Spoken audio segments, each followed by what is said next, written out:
ہدایت دینے والا اللہ تعالیٰ کے سوا کوئی نہیں ہے۔ اللہ تعالیٰ کا ارشاد ہے، اعوذ باللہ من الشیطان الرجیم، انک لا تہدی من احببت ولکن اللہ یہدی من یشاء وہو اعلم بالمہتدین۔ اے محمد صلی اللہ علیہ وسلم، آپ جسے چاہیں ہدایت نہیں دے سکتے، لیکن اللہ تعالیٰ جسے چاہتا ہے ہدایت دیتا ہے، اور وہ ہدایت پانے والوں کو خوب جانتا ہے۔ سورہ قصص آیت نمبر 56۔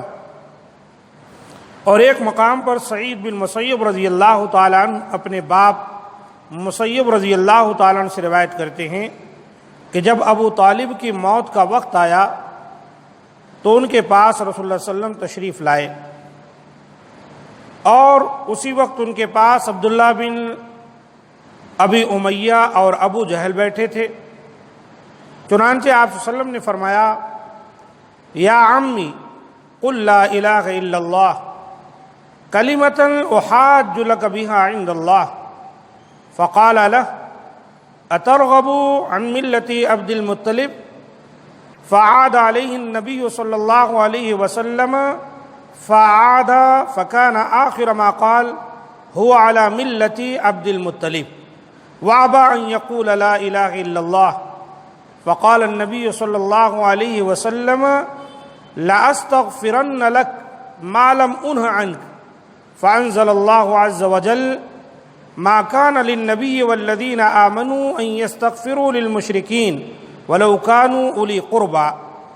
وانزل الله في ابي طالب انك لا تهدي من احببت ولكن الله يهدي من يشاء وهو اعلم بالمهتدين۔ رواہ البخاری و مسلم۔ نبی صلی اللہ علیہ وآلہ وسلم اپنے چچا سے کہنے لگے، اے چچا جان، کلمہ لا الہ الا اللہ کا اقرار کر لو، میں تمہارے لیے یہی کلمہ اللہ تعالیٰ کے ہاں بطور دلیل پیش کروں گا۔ وہ دونوں یعنی عبداللہ بن ابی امیہ اور ابو جہل بولے، اے ابو طالب، کیا تم عبد المطلب کے مذہب کو چھوڑ دو گے؟ آپ صلی اللہ علیہ وسلم اور دونوں سردار اپنی اپنی باتیں دہراتے رہے، چنانچہ ابو طالب نے آخر میں یہی کہا کہ وہ عبد المطلب کے مذہب پر قائم ہے، اور اس نے لا الہ الا اللہ کا اقرار کرنے سے انکار کر دیا۔ آپ صلی اللہ علیہ وسلم نے فرمایا، جب تک مجھے روکا نہ جائے میں تمہارے لیے مغفرت کی دعا کرتا رہوں گا۔ اس پر اللہ تعالیٰ نے یہ آیت نازل فرمائی، سورہ توبہ کی آیت نمبر 113، ما کان للنبی والذین آمنوا ان یستغفروا للمشرکین ولو کانوا اولی قربى، نبی اور اہل ایمان کو زیبا نہیں کہ وہ مشرکین کے لیے مغفرت کی دعا کریں، خواہ وہ ان کے رشتہ دار ہی کیوں نہ ہوں۔ اور اللہ تعالیٰ نے ابو طالب کے بارے میں یہ آیت نازل فرمائی، انک لا تہدی من احببت ولکن اللہ یہدی من یشاء وہو اعلم بالمہتدین، یعنی اے محمد صلی اللہ علیہ وسلم، آپ جسے چاہیں ہدایت نہیں دے سکتے،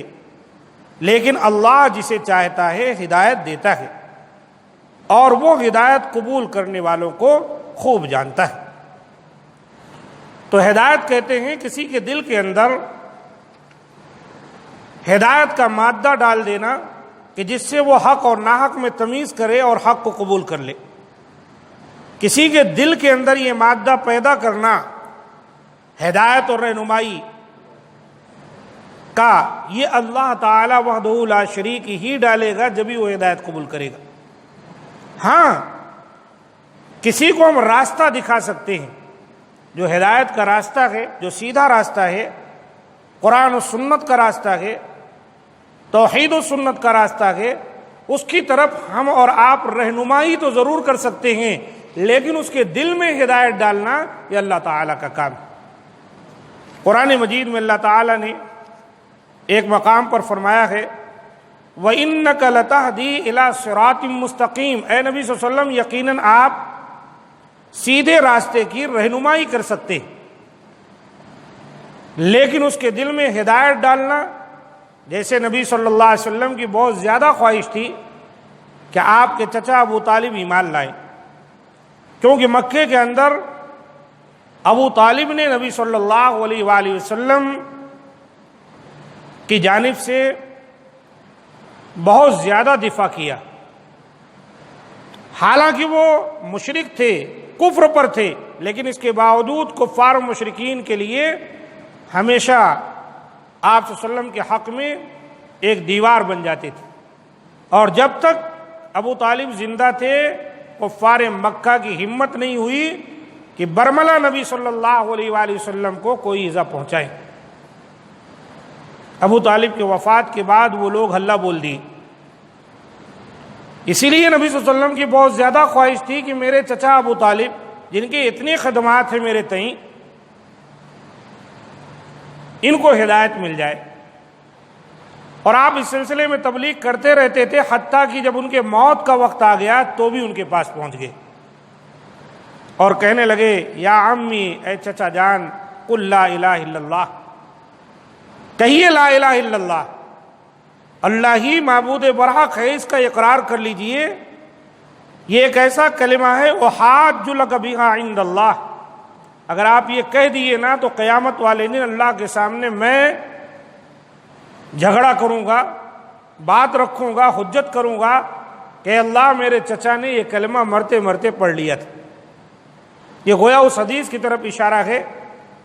من کان آخر کلامہ لا الہ الا اللہ دخل الجنہ، جس کا آخری کلمہ لا الہ الا اللہ ہو جائے وہ جنت میں داخل ہو جائے گا۔ آخر ان کے زبان سے جو آخری کلمہ نکلا کیا کہ میں عبد المطلب کے دین پر ہی مرتا ہوں۔ اب کیا ہو گیا؟ اللہ کے رسول نے کہا میں اپنے چچا کے لیے استغفار کروں گا جب تک اللہ مجھے منع نہیں کرتا۔ تو سورہ توبہ کی آیت نمبر 113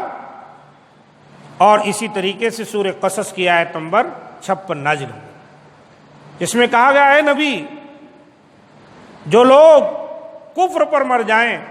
چاہے وہ رشتہ دار ہی کیوں نہ ہوں، نہ آپ کو نہ مسلمانوں کو کسی کو اجازت نہیں کہ ان کے لیے استغفار کی دعا کرے۔ اور نبی صلی اللہ علیہ وسلم کو اللہ تعالیٰ نے کہا ہے نبی انک لا تہدی من احببت، جو آپ کو پسند ہو نا آپ ان کو ہدایت نہیں دے سکتے، رہنمائی کرنا ہے، سیدھا راستہ بتانا ہے، آپ وہ کام کر سکتے ہیں، لیکن اس کے دل کے اندر ہدایت کا مادہ ڈالنا کہ وہ حق کو قبول کر لے، یہ آپ نہیں کر سکتے۔ پھر یہ چیز وَلَٰكِنَّ اللَّهَ يَهْدِي مَن يَشَاءُ، اللہ جس کو چاہتا ہے ہدایت دیتا ہے، وَهُوَ أَعْلَمُ بِالْمُهْتَدِينَ، کس کو ہدایت ملنی ہے کس کو نہیں ملنی ہے وہ اللہ تعالیٰ ہی زیادہ بہتر جانتا ہے۔ اس لیے ہم کو اور آپ کو اس کی قدر کرنی چاہیے